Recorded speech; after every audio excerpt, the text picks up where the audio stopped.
प्रिय छात्रों, इस वीडियो लेक्चर में आपका बहुत बहुत स्वागत है।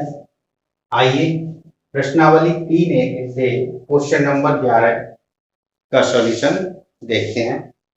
क्वेश्चन नंबर 11 क्या कह रहा है? समीकरण 2x प्लस वाई बराबर 4 और 2x माइनस वाई बराबर 4 के युग्म का आलेख खींचिए। इन रेखाओं और वाई अक्ष से बनने वाले त्रिभुज के शीर्ष बिंदुओं के निर्देशांक लिखिए, साथ ही इस त्रिभुज का क्षेत्रफल भी ज्ञात कीजिए। आलेख खींचिए। आलेख का मतलब वही ग्राफ, यानी समीकरणों का ग्राफ खींचना है, आलेख खींचना है और फिर उससे बनने वाला त्रिभुज। यहाँ ध्यान देना, पिछले क्वेश्चन में था एक्स अक्ष से बनने वाला, यहाँ क्या है? वाई अक्ष के साथ जो त्रिभुज बनेगा वो लेंगे, उसके शीर्ष बिंदुओं के निर्देशांक लिखने हैं, उसके बाद हमें त्रिभुज का क्षेत्रफल भी बताना है। तो देखें आंसर, 2x प्लस वाई बराबर 4 और 2x माइनस वाई बराबर 4। समीकरण 1, समीकरण 2। सबसे पहले सारणी बनाएंगे।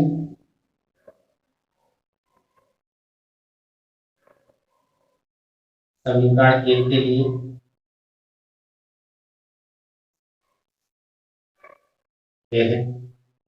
यदि हम x बराबर 0 लेते हैं, x की जगह पर 0 रखेंगे, प्लस वाई बराबर 4, यहाँ 0 हो गया, पूरा पद 0, यानी y बराबर 4 मिल गया। यदि हम y बराबर 0 लेते हैं तो y का पद यहाँ 0 हो जाएगा, y की जगह 0, 2x प्लस 0, y की जगह 0 बराबर 4। तो यहाँ 2x बराबर 4, यानी x बराबर 4/2, 2 एकम 2, 2 दूनी 4। x का मान कितना आ गया? 2। यानी कि समीकरण की जो सारणी है वो कुछ भी आ गई, x और y। पहला बिंदु 0,4, x 0 y 4। दूसरा बिंदु 2,0, x 2 और y। ये समीकरण 1 के लिए सारणी। अब समीकरण 2 के लिए, तो समीकरण 2 के लिए x बराबर 0 ले लेते हैं। यहाँ पर ये समीकरण 2 है, x बराबर यदि हम 0 लेते हैं तो 2 गुणा 0 माइनस वाई बराबर 4। ये पूरा मान 0 हो गया, माइनस वाई बराबर 4 आया, यानी इस माइनस के इधर भेज देंगे तो y बराबर -4। यानी पहला जो बिंदु मिला हमें, x बराबर 0 और y बराबर -4 दिख रहा है। y बराबर -4 नहीं दिख रहा है तो यहाँ पर लिख लो y बराबर -4। ठीक, अब एक बिंदु आ गया, अब हम y बराबर 0 ले लेते हैं। y बराबर 0 रखेंगे समीकरण 2 में, यानी यहाँ पर 2x माइनस 0 बराबर 4, 2x बराबर 4, x बराबर 4/2, 2 एकम 2, 2 दूनी 4, यानी x बराबर कितना आ गया? 2 आ गया। इसके लिए सारणी क्या बनेगी? x पर पहला बिंदु 0,4, दूसरा बिंदु x का मान 2, y का मान 2 का मान। तो यहाँ देखें, यहाँ भी 2,0 आ रहा है, यहाँ 2,0 आ रहा है, यानी क्लियर बात हो गई कि 2,0 पर ही दोनों रेखाओं का ग्राफ एक दूसरे को प्रतिच्छेद करेगा।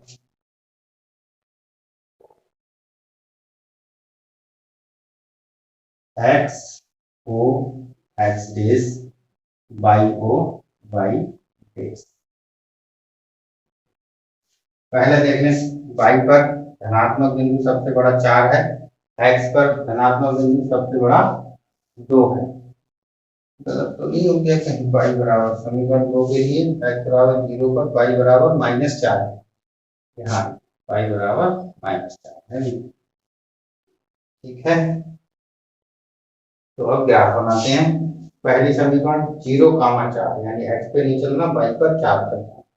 चलो पहले तो पॉइंट मेंशन कर लो, 1 2 3 4 5,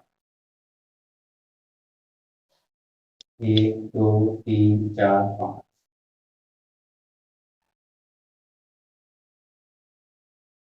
दूरियां लगभग बराबर है, 1 2 3 4 5, 1 2 3 4 5।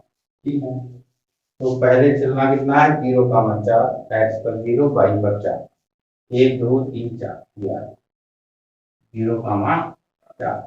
दूसरा बिंदु है x पर 2 y पर 0, y पर नहीं चलना, x पर 2 चलना है, x पर 2, ये हो गया 2 कामा। इन दोनों बिंदुओं को हम स्केल की सहायता से पैमाना रखकर इन्हें मिला देंगे, ये कुछ ऐसा जाएगा। दूसरी समीकरण के लिए 0 कामा -4, x पे नहीं चलना है, y पे -4, 1 2 3 4, ये हो गया 0 कामा -4। फिर 2 कामा 0, x पर 2 y पर 0, तो फिर ये वाला बिंदु आ गया। इसको हम इस तरीके से यहाँ से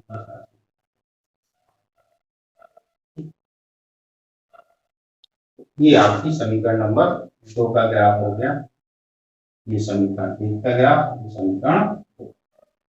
इस तरीके से ये दोनों जो रेखाएं हैं एक्स अक्ष पर 2 कामा 0 पर एक दूसरे को काटती हैं। ग्राफ पेपर पर जब आप बनाएंगे एग्जैक्ट 2 कामा 0 ही मिलने वाला है। अब त्रिभुज बना बाई एक्स के साथ, ये त्रिभुज बना, नाम दे लेते हैं, इसे पी दे दो, क्यू दे दो, इसे आर दे। ठीक, तो आंसर क्या देंगे, बने त्रिभुज पी क्यू आर के शीर्ष। तो पी के निर्देशांक आपके पास आ गए 2 कामा 0, क्यू के निर्देशांक आपके पास आ गए 0 कामा 4, आर के निर्देशांक आपके पास आ गए 0 कामा -4। ठीक, यहाँ तक तो बात ठीक रही। अब पूछ रहा है इस त्रिभुज का क्षेत्रफल। ठीक है, देख, यदि हम इस त्रिभुज के आधार को क्यू आर माने तो क्यू से आर तक की दूरी कितनी निकली है, यहां से यहां तक 0 से आप देखेंगे तो यहां से यहां तक 4 चले और यहां से यहां तक -4 चले, तो आधार हमारा कुल कितना हो गया, 4 + 4 बराबर 8 मात्रक। अगर ये सेंटीमीटर है तो सेंटीमीटर, मीटर है तो मीटर, जो भी है फिलहाल नहीं पता, तो 8 मात्रक। और ये वाली दूरी कितनी हो गई हमारी, कितनी है, 1 और 2, तो ये दूरी हमारी यहां से यहां तक कितनी हो गई, 2 मात्रक। इसे आपको दिखाना नहीं है चित्र में, जब आप एग्जाम में करेंगे, मैं सिर्फ आपको समझाने के लिए कर रहा हूं। ठीक, तो त्रिभुज का क्षेत्रफल क्या होता है, यहां पर हल कर लेते हैं। त्रिभुज का क्षेत्र 1/2 आधार गुणा ऊंचाई ले लेते हैं हम। ठीक, तो यदि हम आधार को माने क्यू आर, 1/2 क्यू आर, तो इसकी लंबवत ऊंचाई क्या हो जाएगी, ओ पी, वो हम पहले मेंशन कर चुके हैं, तो ओ और तो क्यू आर हमने देखा, क्यू आर हमारा कितना आ रहा है, 8 मात्रक, क्यू आर का मान लगा दिया। और ओ पी हमारा कितना आ रहा है, 2 मात्रक, का मान लगा दिया। 2 से 2 हमारा कट गया, कितना बचा, 8 मात्रक। क्षेत्रफल है तो क्या आएगी इकाई, वर्ग मात्रक। ठीक है, वर्ग मात्रक। तो इस तरीके से जो बाई एक्स के साथ हमारा त्रिभुज बना दी हुई रेखाओं से, उसका क्षेत्रफल आ गया 8 वर्ग मात्रक। ये आपका कंप्लीट क्वेश्चन हुआ, क्वेश्चन नंबर 11। लिखने के तरीके पर भी ध्यान देंगे, बिल्कुल एग्जाम कॉपी में इसी टाइप से आप लिखेंगे, प्रैक्टिस करेंगे, नोट्स बनाएंगे, तब भी आप इसी तरीके से लिखेंगे, जिससे कि आपकी आदत बन जाए। अगला क्वेश्चन देखते हैं, क्वेश्चन नंबर 12। देखें हल क्वेश्चन नंबर 12 का। एक इस मान के लिए निम्न रैखिक समीकरणों के युग्म का कोई हल नहीं, कोई हल नहीं है। यानी हमें कंडीशन याद आ जानी चाहिए कि कोई हल नहीं है कि क्या कंडीशन होती है, और हमें समीकरण, दोनों समीकरण दी हुई।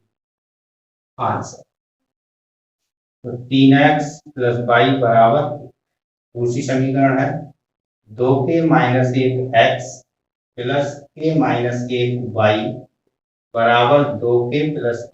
समीकरण 1, समीकरण नंबर 2। अब इसमें हमें k का वह मान बताना है जिसके लिए दोनों युग्मों का कोई हल ना हो। तो कोई हल नहीं होने के लिए कंडीशन क्या होती है, वो हमारे दिमाग में होनी चाहिए। कोई हल ना हो। तो कोई हल कब नहीं होगा, जब हमारी ग्राफ समांतर बनेगा। और समांतर होने की कंडीशन क्या है, a1/a2 बराबर होना चाहिए b1/b2 और बराबर नहीं होना चाहिए c1/c2। तो ये कंडीशन हमारी आएंगी। देखें क्या लिख लेंगे, a1/a2 बराबर हो b1/b2 के और बराबर ना हो c1/c2 के। तो a1 को समीकरण 1 से लेते हैं, a2 को समीकरण 2 से।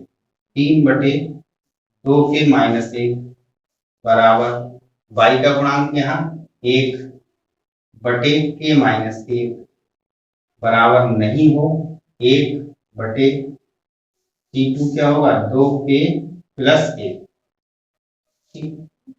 यानी हमें k का कुछ इस तरीके से मान लेना होगा कि ये दोनों अनुपात हमारे क्या हो जाएं, बराबर हो जाएं।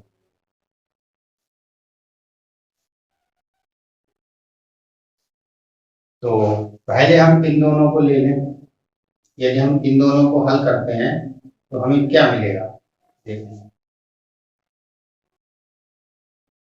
यदि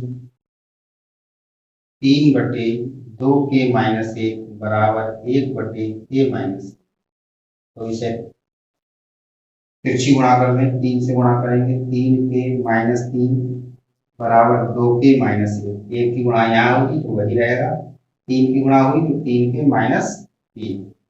एक को इधर ले आते हैं, 3k-2k माइनस का 1 इधर है, -3 इधर ले जाते हैं तो 10k-2। ठीक है। अब देखो यहाँ 3k में से 2k घट गए, क्या बचा k, और -1 + 2 कितना आ गया, तो k का मान कितना आ गया, 1 आ गया। लेकिन यदि हम k का मान यहाँ 1 रखते हैं तो 2 - 1 1 आ गया, 3/1 हो गया। और यहाँ 1 - 1 रखते हैं तो यहाँ तो 0 हो जाएगा। क्या हो जाएगा, 0 हो जाएगा। और यहाँ यदि हम k का मान 1 रखते हैं तो ये आ जाएगा 1/3। तो यहाँ पर तो हमें लग रहा है कि गलती हुई है, या तो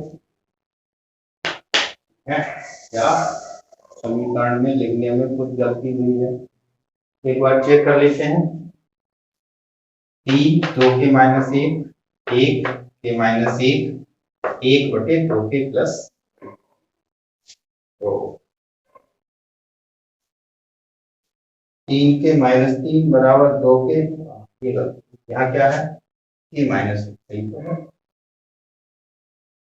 3k-3 2k-1 इधर जाए k हो गया, उधर जाएगा 2 हो गया, तो k बराबर -3 को जब इधर लाएंगे +3 है। और यहाँ कितना आएगा, तो k का मान आएगा 2। अब देखो, अब यहाँ k का मान 2 रखा तो 2 दूनी 4, 4 में से 1 घटाया 3, तो 3/3 हो गया। यहाँ k का मान 2 रखा तो 2 में से 1 घटाया 1 हो गया, 1/1 हो गया। और 3/3 और 1/1 क्या होते हैं, बराबर होते हैं। 3 कम 3, 3 कम 3। तो यहाँ से ये दोनों चीजें k बराबर 2 के लिए बराबर है। अब जरा इसे हम चेक कर लें। अगर हम k बराबर 2 यहाँ रखते हैं तो ये मान कितना आ जाएगा, 1/5 आ जाएगा। यानी कि 1/1 1/1 बराबर नहीं है 1/5 के। यानी k बराबर 2 जो है वो हमारा सही आंसर है। k का मान हम यहाँ पर 2 ले सकते हैं। तो चेक करके इसे हम दिखा भी दे रहे हैं। देखिए k बराबर 2 के लिए हमारी अतः k बराबर 2 यहाँ रखते हैं तो 3/2 × 2 - 1 बराबर 3/2 माइनस 1 बराबर नहीं है 1/2 गुणा 2 प्लस, ठीक, एक ही जगह 2 रख के चेक कर दिया। ये आ गया 3/4 माइनस 1, 3/1, ये आ गया 1/2 दूनी 4 प्लस 1, यानी आया 3/3। यहाँ पर 1 है, 3/3, 1/1 बराबर नहीं है 1/5। 3/3 को क्या लिखेंगे, 3 एकम 3, 3 एकम 3, यानी 1/1, 1/1 बराबर नहीं है, यानी कंडीशन हमारी सेटिस्फाई हो रही है। A1/A2 बराबर B1/B2 आ गया, बराबर नहीं है C1/C2, अतः K बराबर 2 ही हमारा आंसर होगा पक्का। ठीक, K बराबर 2 के लिए जो दी गई समीकरण युग्म है उसमें कोई भी हल नहीं होगा फाइनल। अब आपका एक क्वेश्चन और बचता है, क्वेश्चन नंबर 13। देखें क्वेश्चन 13 का आंसर, A और B के किन मानों के लिए निम्न रैखिक समीकरणों के युग्म के अपरिमित रूप से अनेक हल, अपरिमित रूप से अनेक हल होने के लिए A और B के क्या मान होने चाहिए। तो आंसर 2x + 3y बराबर 7, समीकरण number 1, A - bx + A + by बराबर 3a + b - 2, समीकरण नंबर 2। अपरिमित रूप से अनेक हल होने के लिए कंडीशन क्या है, अपरिमित रूप से अनेक हल होने के लिए मतलब अनंत हल, इसका मतलब क्या, अपरिमित रूप से, अपरिमित रूप का मतलब क्या हो गया, अनंत हो गया, अनेक हल होने के क्या कंडीशन है आपके पास, A1/A2 बराबर B1/B2 बराबर C1/C2। तो A1 की जगह 2, A2 की जगह A - B, B1 की जगह पर y का गुणांक, B2 की जगह पर y का गुणांक, C1 की जगह 7, 3a + b - ये है। अब आपको यहाँ से A और B का मान निकालना है जिससे कि आपके पास अनंत हल हो जाए। इस तरीके से निकालेंगे, पहले 2 को हल कर लें, फिर बाद के 2 को हल कर लें, जिससे हमें 2 समीकरण मिलेंगी A और B में। उन दोनों समीकरणों को हम हल करेंगे, उसके बाद A और B के मान आ जाएंगे। देखते हैं किस तरीके। प्रथम 2 को लेने पर तो ये आएगा 2/A - B बराबर 3/A + B, तिरछी गुणा करा दें, 2A + 2B बराबर इधर 3 से गुणा करा दें, 3A - 3, इसको इधर ले आए, 2A - 3A हो गया, इधर माइनस के 3B नहीं, और इधर 2B प्लस के जाएंगे तो माइनस के 2B हो गए, 2A - के 3A, यहाँ से बचा माइनस का 1, माइनस के 3B और माइनस के 2B, इधर होगा माइनस के 5, माइनस से माइनस काट दीजिए, तो आ गया A बराबर 5। समीकरण 1 बोल सकते हैं आप। अंतिम 2 लेने पर, अंतिम 2 लेने पर, अंतिम 2 लेंगे आप, 3/A + B बराबर 7/3A + B माइनस, तिरछी गुणा करा लें, 3 की गुणा कराएंगे, यहाँ 3 की 9A, 3 की गुणा यहाँ B में कराएंगे 3B, 3 की गुणा -2 में तो माइनस के 6, 3 दूनी 6, 7 की गुणा कराएंगे तो 7A, 7 की गुणा B में 7B, ए बी को इधर ले लेते हैं, तो 9a को इधर लाएंगे तो माइनस के 7a प्लस के 3b, 7b को लाएंगे माइनस के 7b, माइनस के 6 को इधर ले गए प्लस के 6, 9a में से 7a घटा दिए, 2a बचे, 3a में से माइनस के 7b, तो 3b में से 7b घटाएंगे, यानी 7b में से 3b घटाएंगे तो 4b बचेंगे, चिन्ह का आएगा माइनस का, तो माइनस के 4b बचेंगे बराबर 6। 2 से भाग भी कर सकते हैं आप, a माइनस 2 से भाग करेंगे तो ये 2 से 2 कट गया, यहाँ 2 से भाग करेंगे 2 दूनी 4, यहाँ 2 से भाग करेंगे 2 तिया 6। ये समीकरण नंबर 2। अब समीकरण 1 और समीकरण 2, अब दिक्कत आई इसे हल करने। अभी तक हमारे पास सिर्फ ग्राफिकल मेथड है, लेकिन इस टाइप के क्वेश्चन जब एग्जाम में आएंगे तो इसे हम ग्राफिकल से नहीं करेंगे, ग्राफिकल मेथड नहीं लगाएंगे। क्यों? क्योंकि जब तक हमसे ग्राफिकल नहीं कहा जाए तब तक हम नहीं करेंगे, उससे एग्जैक्ट आंसर नहीं आते हैं। दूसरा, हमें ग्राफ पेपर की आवश्यकता होगी, तो एग्जामिनर हमें 1 या 2 ही ग्राफ पेपर देगा उन्हीं क्वेश्चंस के लिए जिन क्वेश्चंस में ग्राफ मेंशन है। ठीक, आपको एक्स्ट्रा ग्राफ नहीं मिलेंगे। ठीक है, जिस क्वेश्चन में कहा गया है कि यहाँ पर ग्राफ पेपर पर बनाइए, उसी के लिए आपको जो कथन निरीक्षक ग्राफ देगा, इसके लिए इसमें कहा नहीं जाएगा तो ग्राफ नहीं देगा। तो इसमें हम हल करने के लिए जो हमारे आगे की विधियां हैं, उन विधियों का इस क्वेश्चन में हम प्रयोग करेंगे। फिलहाल हम आगे की विधि जो यूज होगी आपको समझाई जाएगी, मैं यहाँ लगा दे रहा हूँ। इस विधि को हम कहते हैं प्रतिस्थापन विधि। यहाँ a का मान 5b दिया हुआ है, तो यहाँ a का मान प्रतिस्थापित कर दें, a की जगह पर क्या लिख दें 5b लिख दें, जिससे कि हमें b का मान मिल जाए, जो कि आपको ग्राफिकल मेथड से बहुत ही सरल विधि लगेगी। तो यहाँ लिखेंगे समीकरण 1 से a का मान समीकरण 3 में रखने,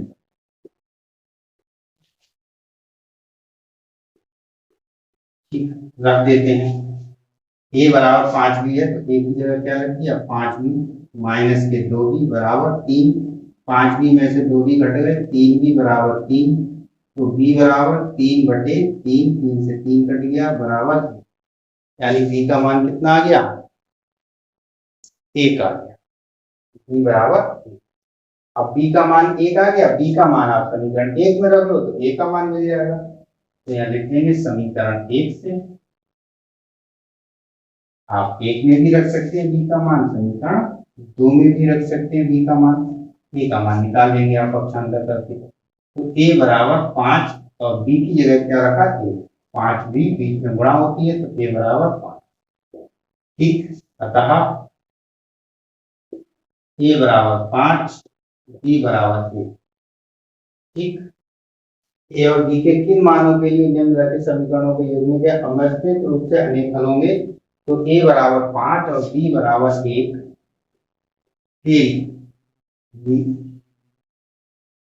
a बराबर 5 b बराबर 1 पर समीकरण युग्म के अपरिमित रूप से अनंत हल होंगे।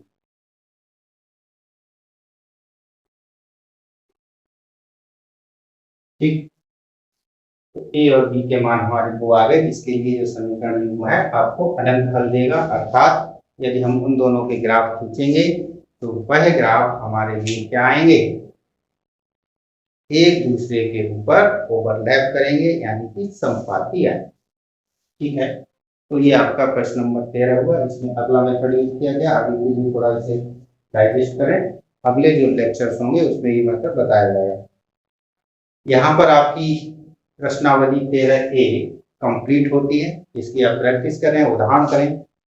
वीडियो अच्छी लगी हो, समझ में आ रही हो, अपने दोस्तों रिश्तेदारों के साथ इसे शेयर करें। पढ़ते रहें, खुश रहें। धन्यवाद।